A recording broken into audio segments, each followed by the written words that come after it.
Welcome back student to the sixth lecture of sound class 9th physics. यहाँ पे अब हम लोग बात करने वाले हैं रिफ्लेक्शन ऑफ साउंड के बारे में। इससे पहले हम लोग कैरेक्टरिस्टिक्स ऑफ साउंड और इससे रिलेटेड जितने लाउडनेस, इंटेंसिटी, पिच वो सब था उसको पिछले लेक्चर में कवर कर चुका है। अब हम लोग बात करेंगे रिफ्लेक्शन ऑफ साउंड का। तो लाइट जैसे रिफ्लेक्ट होता था, बाउंस बैक होता था किसी सरफेस से, वैसे ही साउंड के भी चूंकि एक एनर्जी है तो उसका भी वही होता है। अब देखिए, कोई भी जब सरफेस आता है उस सरफेस पे अगर कोई एनर्जी आता है, मान लीजिए लाइट आया या साउंड आया, तो उसके पास मेन तीन चीज़ होना है। या तो सरफेस पूरी तरह से एब्जॉर्ब कर लेता है उस चीज़ को और पास नहीं करने देता है। दूसरा चीज़ उसके साथ ये हो सकता है कि वहाँ पे आए कुछ और रिफ्लेक्ट हो जाए, पूरी तरह से रिफ्लेक्ट हो जाए।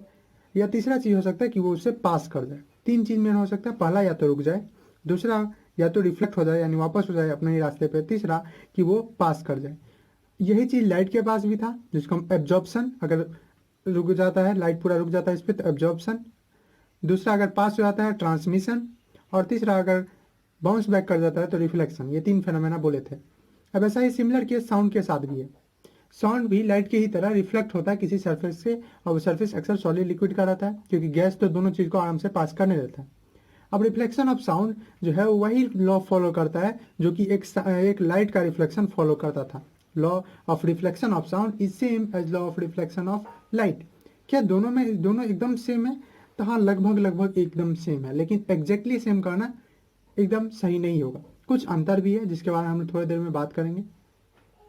तो देखिए, इसका जो है अगर आप लिखना चाहें कि क्या है रिफ्लेक्शन ऑफ साउंड, तो सेम चीज़ आप लिख सकते हैं कि रिटर्निंग ऑफ साउंड या बाउंस बैक ऑफ साउंड। कहाँ से? फ्रॉम एन ऑब्स्टेकल, या when a sound fall on the surface of an obstacle the returning of the sound is known as reflection of sound. तो आप ऐसे लिख दें, खुद से आप डेफिनेशन बना सकते हैं, मैं लिख दे रहा हूँ। द रिटर्निंग ऑफ साउंड या bounce back of sound upon facing an obstacle, कोई ऑब्स्टेकल। और ऑब्स्टेकल अक्सर किसका हो सकता है? सॉलिड का या लिक्विड का, सॉलिड और लिक्विड। अब इसका वेरिफिकेशन, इसके कुछ लॉ है और लॉ वही है, लॉज ऑफ रिफ्लेक्शन। ये आप जानते ही होंगे। लाइट का पहला चीज़ जो होता था वो कुछ नाम होते हैं, मुझे उम्मीद है आपको पता है। नहीं पता है तो चलिए एक बार मैं कर देता हूँ, laws of reflection of sound. तो पहला चीज़ ये है कि जब लाइट के केस में कोई रे आता था किसी सरफेस पे तो उसको हम बोलते थे क्या? Incident ray. पर यहाँ चूंकि साउंड एक वेव है तो हम लोग इसको क्या बोलेंगे? जो रे आएगा, जो वेव आएगा उसको क्या बोलेंगे? उसको बोलेंगे इंसिडेंट वेव। क्या बोलेंगे? Incident wave. थोड़ा सा बदलाव करेंगे और बाकी सेम रहेगा। दूसरा चीज़, जब वो वापस जाएगा रिफ्लेक्ट होके तो इसको हम रिफ्लेक्टेड रे बोलते थे लाइट के केस में। और इसमें क्या बोलेंगे? चूंकि ये वेव है तो इसको बोलेंगे रिफ्लेक्टेड वेव। ये सब आपको पता होगा ही। Incident wave the wave which strikes a surface, जो एक सरफेस पर आता है। Reflected wave the wave that returns from a surface. और एक होता है इसके बीच में परपेंडिकुलर, जिसको हम नॉर्मल बोलते हैं, जो कि एक सिंपली एक वेव है या एक बोल सकते हैं एक इमेजनरी लाइन है which is perpendicular to the surface. और ये क्या है? ये एक सरफेस है, ये एक ऑब्स्टेकल का सरफेस है जिससे कोई चीज़ रिटरेक्ट यानी वापस होगा।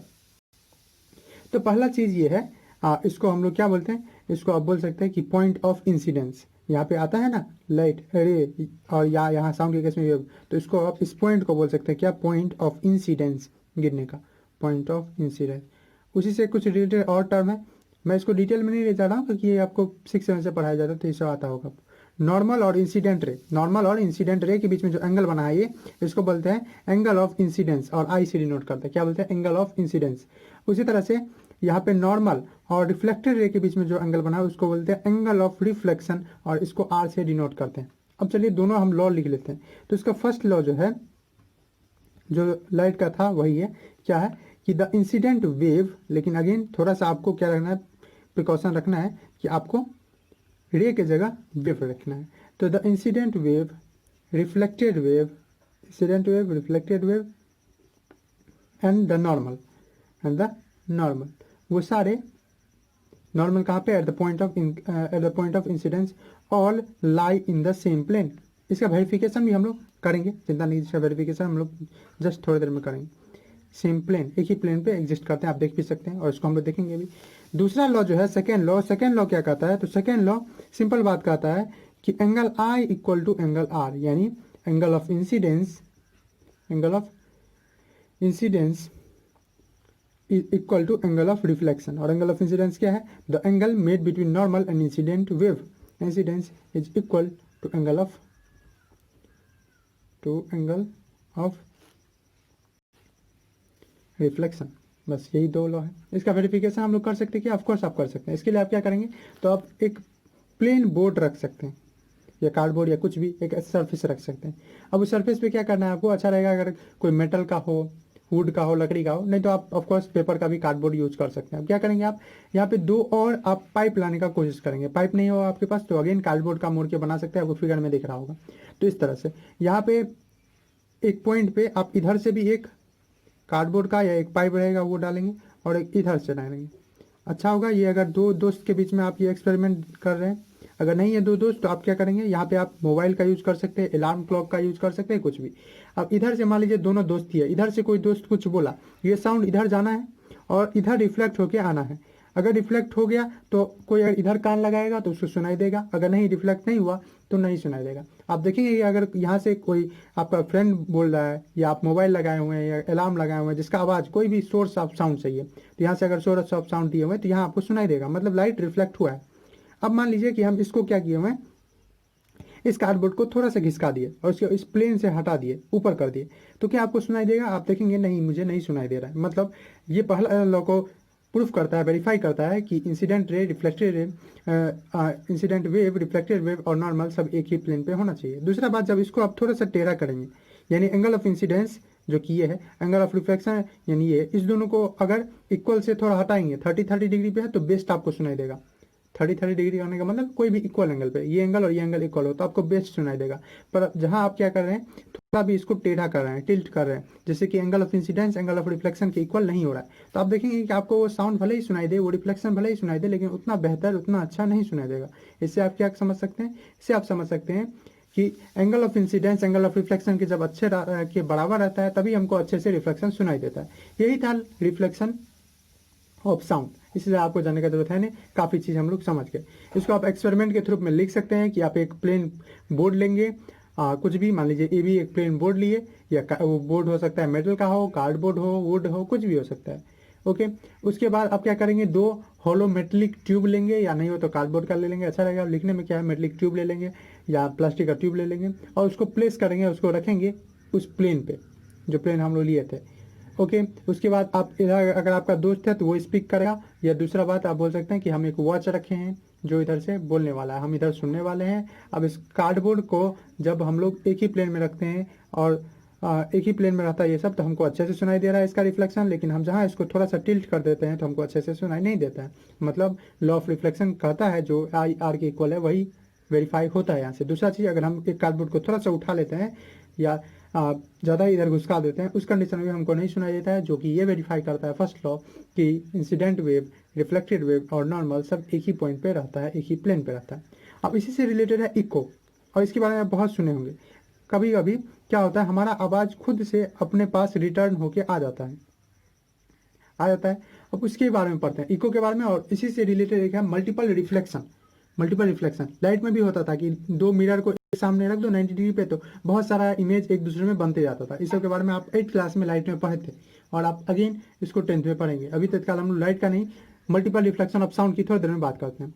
तो इको, अभी इको क्या है, तो वो कोई और चीज़ नहीं है। आप जो जानते हैं कि कोई साउंड जो रिपीट होता है बार बार, किसी शोर से निकला, मान लीजिए यहाँ पहाड़ी है, उस एरिया में अच्छे से रहता है। वैसे आप अगर कहीं दूसरे जगह जा रहे हैं और आप कोई खाली जगह है, लगभग 20 मीटर के आसपास कुछ नहीं है, 17-18 मीटर के आसपास, और आप कहीं ऐसे सरफेस पे है, ऐसे जगह पे है जहाँ पे कुछ नहीं है, कुछ रुकावट वाला सामान है सिर्फ, तो उस कंडीशन में वो साउंड रिफ्लेक्ट होकर आता है, वही जो रिपीटिशन है, और वो बार बार रिपीट होता है। अगर आप कोई चीज़ बोल रहे तो वो बार बार रिपीट होता है, यही जो रिपीटिशन ऑफ साउंड है, इसी को हम लोग क्या बोलते हैं, इसी को हम लोग बोलते हैं इको। इको बोला जाता है। ओके, अब ये हम लोग ऐसा नहीं है कि आप महसूस नहीं करेंगे, मुझे उम्मीद है कि आप महसूस किए होंगे इको।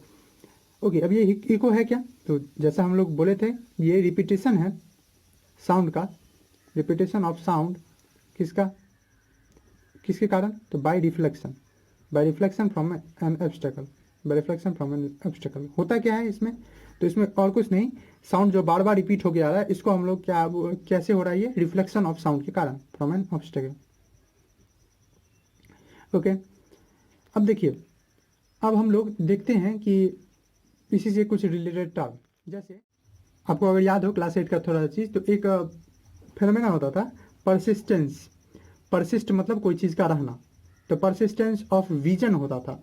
परसिस्टेंस ऑफ विजन क्या कहता था कि कोई भी ऑब्जेक्ट का जब इमेज हमारे आंख में रेटिना पे बनता है, उस कंडीशन में उस इमेज का हमारे माइंड पे इम्पैक्ट हमारे रेटिना पे 1/16 ऑफ ए सेकेंड, यस क्या बोले हम, 1/16 ऑफ ए सेकेंड, एक सेकेंड का 1/16 हिस्सा कर दे, मतलब 16 हिस्सा में से एक हिस्सा के बराबर वो फोटो, वो इमेज हमारे माइंड में, हमारे रेटिना पे रहता ही था। और इसी के मदद से हम लोग वीडियो बनाते हैं। आपको जो वीडियो दिखते रहता है, कोई चीज़ वीडियो दिख रहा है या यही वीडियो दिख रहा है, ये रियली में बना कैसे है, इसके पीछे का फिजिक्स और साइंस जानने जाइएगा तो आप देखेंगे कि बहुत सारा फोटो एक के बाद एक के बाद एक रखा हुआ है, और उसको ऐसे रखा हुआ है कि 1/16 सेकंड के अंदर, हो सकता है 1/20 ऐसे करके रखा हुआ है। जिससे क्या हो रहा है, जिससे आपको पता ही नहीं चल रहा है कि आपके सामने फोटो ही चल रहा है, आपको लग रहा है क्या कि वीडियो चल रहा है, क्योंकि उससे पहले ही दूसरा आपको पता चलता है कि ये दूसरा इमेज है, उससे पहले ही आपका परसिस्टेंस जितना है आपके इमेज रह रहा है, उससे अंदर में ही एक और फोटो आपको लगा दे रहा है, तो आपको लगा है कि सब कुछ जो फोटो है वो कंटिन्यूअसली चल रहा है और आप वीडियो देख रहे हैं। इसी से रिलेटेड है परसिस्टेंस ऑफ हियरिंग। इसमें 1/16 ऑफ सेकेंड तो नहीं, लेकिन हम लोग 1/10 ऑफ ए सेकेंड साउंड को अपने अपने ईयर में सुन सकते हैं, सेंस कर सकते हैं। यही जो है सेंसेशन ऑफ साउंड, जो हमारे ईयर में रहता है, माइंड में रहता है, the sensation of sound that last in our brain, जो जब हमारे ब्रेन में रहता है, that last in our brain for 1/10 of a second. मतलब कोई भी साउंड अगर हो भी गया, मैं बोल भी दिया हूँ, उसके बाद भी 1/10 ऑफ सेकेंड तक आपके माइंड पे वो चीज़ है ही, आपके ब्रेन में वो चीज़ है ही, पर आपको महसूस नहीं होगा, क्योंकि 1/10 of second is very small. Even second भी बहुत कम रहता है, लेकिन उस सेकेंड का भी हम 10 हिस्सा कर रहे हैं, और उस 10 हिस्से में से एक हिस्से का बात करें तो आपको महसूस नहीं हो रहा है, लेकिन आपके ब्रेन में 1/10 ऑफ सेकेंड के लिए वही साउंड हम चले भी गए हैं या कोई सोर्स चला भी गया है, उसके कंडीशन में भी, उसके बावजूद भी आपके पास सुनाई दे रहा है। इसी को बोलते हैं परसिस्टेंस ऑफ हियरिंग। नाम आपको क्लियर हो ही गया होगा। परसिस्टेंस मतलब कोई चीज़ का रहना, हियरिंग मतलब सुनाई देना। तो जो सुनाई है, कोई चीज़ आपको सुनाई दे रहा है, वो चीज़ आपके पास रह रहा है, आपके ब्रेन में रह रहा है, यहाँ तक कि जब उसका सोर्स वहाँ से चला जा रहा है, मैं चला जा रहा हूँ, मैं अभी बोल रहा हूँ तो आपको सुनाई दे रहा है, मैं अगर यहाँ से चला भी जाऊँगा तो 1/10 ऑफ सेकेंड तक मैं कुछ बोलना बंद भी कर दे रहा हूँ बीच बीच में, तो 1/10 ऑफ सेकेंड तक वो चीज़ आपके माइंड में है ही, वो चीज़ आपको सुनाई दे रहा है। लेकिन आपके ये बहुत छोटा इंटरवल है, तो आपको समझ में नहीं आएगा, आपको लगा नहीं हमको तो सोर्स गया, मैं यहाँ से बोलना बंद किया तो आपको भी सुनाई देना बंद किया, क्योंकि वो इंटरवल ही बहुत छोटा है, हम लोग सेकंड को ज़्यादा वैल्यू नहीं देते, और ये तो सेकंड का भी 1/10 है। तो यही sensation of sound that last in our brain for 1/10 of a second is known as persistence of hearing. और इसी जो परसिस्टेंस है, इसी का हम इको सुन पाते हैं, ठीक है, और लिसनर तक आने वक्त 1/10 ऑफ ए सेकेंड लेता है। अब देखिए इसके रिलेटेड एक डेरिवेशन है कि हमको कितना मिनिमम डिस्टेंस चाहिए किसी दूसरे चीज़ से, जिससे कि हमको इको सुनाई दे। क्या कहीं पे हम यहाँ पे हैं और दीवार मेरे सामने है, मैं उस कंडीशन में क्या मुझे इको सुनाई देगा? तो जवाब है नहीं। इसके लिए कुछ खास कंडीशन चाहिए, कुछ खास डिस्टेंस चाहिए। वो क्या डिस्टेंस है, उसी के बारे में हम लोग अब बात करते हैं कि कितना मिनिमम डिस्टेंस चाहिए किस चीज़ के लिए कि इको आपको सुनाई दे। ऐसा नहीं है कि किसी भी डिस्टेंस से आपको सुनाई देगा, एक मिनिमम डिस्टेंस का रिक्वायरमेंट होता है इको का सुनाई देने के लिए। उसी का हम लोग डिराइव करेंगे यहाँ पे कि कितना मिनिमम डिस्टेंस चाहिए। तो उस मिनिमम डिस्टेंस के लिए यहाँ पे आप एक बेसिक नॉलेज का जरूरत है। वो क्या है कि स्पीड ऑफ साउंड जो एयर में होता है, हम लोग एयर में ही देखेंगे, तो speed of sound in air वो होता है कितना, 344 मीटर पर सेकेंड। ऑफकोर्स मैंने आपको बहुत सारा लिखाया था, वो मैंने बोला था टेम्परेचर डिपेंडेंट है, तो 344 मीटर पर सेकेंड। मैं यहाँ पे कितना ले रहा हूँ, मैं 20 डिग्री सेल्सियस की बात कर रहा हूँ, इसीलिए इतना। तो बस इसी बेसिक नॉलेज के साथ हम लोग कर सकते हैं। तो अभी हम लोग क्या निकालने वाले कि कितना मिनिमम डिस्टेंस चाहिए, मैक्सिमम तो कितना भी हो सकता है, कितना मिनिमम डिस्टेंस चाहिए for hearing an equal, for hearing an equal या ए डिस्टिंक्ट इक्वल, अलग अलग इको सुनने के लिए। क्योंकि आप जानते हैं 1/10 ऑफ सेकंड तो रहता है वो चीज़, बार बार वो आ जाएगा ना, 1/10 ऑफ सेकंड के अंदर बार बार इको आ जाएगा, तो आपको नॉइज के जैसे लगेगा, और नॉइज से कितना हार्म है सब आप जानते हैं, पॉल्यूशन है। Hearing and distinct echo, okay. ये मिनिमम डिस्टेंस हम लोग कैलकुलेट करने वाला, और ये मिनिमम डिस्टेंस होने किसके किसके बीच में है, तो बिटवीन, मिनिमम डिस्टेंस हम बात करें between the source and the obstacle. वो सोर्स यानी जैसे मैं बोल रहा हूँ, और द ऑब्स्टेकल, जो ऑब्स्टेकल यानी जो रुकावट है जिससे कि साउंड लौट के आ रहा है वो चीज़। तो चलिए इसी के बारे में बात करते हैं। तो पहला चीज़ मान लीजिए कि ये है ऑब्स्टेकल, ये है सोर्स, यहाँ पे ये गया साउंड, सॉरी, ये साउंड गया इस तरह से, ये लाइन ही है, स्ट्रेट लाइन है, इस दोनों के बीच में डिस्टेंस डी था। अब ये तो साउंड अभी गया ही है, साउंड लौट के भी आएगा, और लौट के आएगा ऑफकोर्स इसी पाथ पे, हो सकता है थोड़ा सा टिल्ट करके ऐसे आए, तो उस कंडीशन में डिस्टेंस डी। तो मतलब अगर एक बार साउंड जा रहा है उस ऑब्स्टेकल के पास, ये क्या है हमारा ऑब्स्टेकल, जिससे रुकावट होकर आ रहा है, ये ऑब्स्टेकल क्या हो सकता है, ये ऑब्स्टेकल एक दीवार हो सकता है, ऑब्स्टेकल जंगल का ट्री हो सकता है, बहुत सारा चीज़ हो सकता है। वैसे नॉइज जो है वो जंगल रिड्यूस कर लेता है, ट्री एब्जॉर्ब कर लेता है। तो मान लीजिए कोई पहाड़ है, या हो सकता है कोई बड़ा सा दीवार है, उस कंडीशन में। तो ये रहा आपका सोर्स, ये रहा आपका ऑब्स्टेकल। तो अब एक बार जो डिस्टेंस गया है डी मान लीजिए, और फिर वो डिस्टेंस आया भी है, मतलब एक बार हमको इको सुनने के लिए कितना डिस्टेंस है, ये 2D। अगर एक बार को डी मान लें और एक बार फिर आ भी आएगा भी ना, तो साउंड जाएगा भी आएगा भी, तो टोटल डिस्टेंस कितना लगा, 2D। यानी हमारे पास डिस्टेंस कितना आया, 2D। टोटल डिस्टेंस जो कि साउंड कवर करेगा, total distance covered by sound, वो साउंड जो कवर करेगा वो कितना होगा, तो वो होगा इक्वल टू 2D। अब इस डिस्टेंस को निकालने का एक और तरीका है, टोटल डिस्टेंस होता किसके बराबर है, तो टोटल डिस्टेंस आप अगर जानते होंगे कि स्पीड इक्वल टू क्या होता है, डिस्टेंस अपॉन टाइम। तो स्पीड अगर डिस्टेंस बाय टाइम होता है, तो डिस्टेंस कितना होगा, स्पीड इंटू टाइम। तो यहाँ पे कितना हो जाएगा, वेलोसिटी या स्पीड इंटू टाइम, यस होगा। अब चलिए यहाँ पे हम लोग वेलोसिटी जानते हैं क्या, हाँ वेलोसिटी 344 मीटर पर सेकेंड होता है, एयर की बात कर रहे हैं हम लोग, एयर में ही जा रहा है। और टाइम कितना होगा, तो मैंने अभी तो बताया था, इको डिस्टिंक्ट सुनने के लिए आपको 1/10 ऑफ सेकंड चाहिए, यानी 1/10 ऑफ सेकंड। अब यहाँ से आप देख सकते हैं मीटर पर सेकंड, सेकंड से सेकंड कट जाएगा, ये 10 से इसको कैंसिल करेंगे 34.4, और ये कितना बचा मीटर, यानी आपको एक मिनिमम 34.4 मीटर का डिस्टेंस चाहिए, किस चीज़ के लिए, एक इको को सुनने के लिए, एक डिस्टिंक्ट इको को सुनने के लिए, ये दो डिस्टिंक्ट इको को सुनने के लिए आपको कितना चाहिए, आपको 34.4 मीटर चाहिए। अगेन ये डिस्टेंस जो है वो एक खास टेम्परेचर पे कैलकुलेट किया गया है, टेम्परेचर बदलेगा, स्पीड बदलेगा, और स्पीड के साथ ये डिस्टेंस भी फ्लक्चुएट हो सकता है। ओके, तो एग्जैक्ट नहीं है हमेशा के लिए, टेम्परेचर के साथ ये भी फ्लक्चुएट करता है, क्योंकि स्पीड फ्लक्चुएट करता है। ओके, अब मैंने आपको जैसे बताया था कि लाइट के रिफ्लेक्शन से थोड़ा अलग है, कैसे रिफ्लेक्शन से अलग है, तो मैंने आपको बताया यहाँ पे वाल भी हो सकता है, और यहाँ पे कोई दूसरा चीज रॉक भी हो सकता है। तो आप आराम से देख सकते हैं वाल और रॉक जो है वो सब बहुत रफ होता है, लेकिन आपको याद हो कि रिफ्लेक्शन ऑफ लाइट बेस्ट होता था मिरर से। और मिरर से बेस्ट क्यों होता था, क्योंकि वहाँ पे मिरर बहुत ज़्यादा स्मूथ था, तो बेस्ट रिफ्लेक्टर था जो बहुत स्मूथ होता है। तो रिफ्लेक्शन ऑफ लाइट की जब बात करते हैं, दोनों डिफरेंस कैसे है, तो रिफ्लेक्शन ऑफ लाइट ज़्यादा तब होता है जब सरफेस स्मूथ हो, मेनली हैपेंस, अक्सर होता है किसे, from plane surface, plane surface, plane surface से, स्मूथ सरफेस से होता है। लेकिन जब बात करें रिफ्लेक्शन ऑफ साउंड की, तो ये रफ से भी हो सकता है, but reflection of sound can happen, जाकर रिफ्लेक्शन ऑफ साउंड हो सकता है, sound reflection of sound happen from plane as well as rough surface, plane as well as rough surface. अब इसी से एक रिलेटेड है मल्टीपल रिफ्लेक्शन, क्या है, मल्टीपल रिफ्लेक्शन। चलिए मल्टीपल रिफ्लेक्शन के बारे में थोड़ा सा पढ़ते हैं, उसके एप्लीकेशंस को हम लोग नेक्स्ट लेक्चर में बात करेंगे कि क्या क्या यूजेज या एप्लीकेशन है मल्टीपल रिफ्लेक्शन की। अब इसको मल्टीपल रिफ्लेक्शन या मल्टीपल इको भी बोल सकते हैं।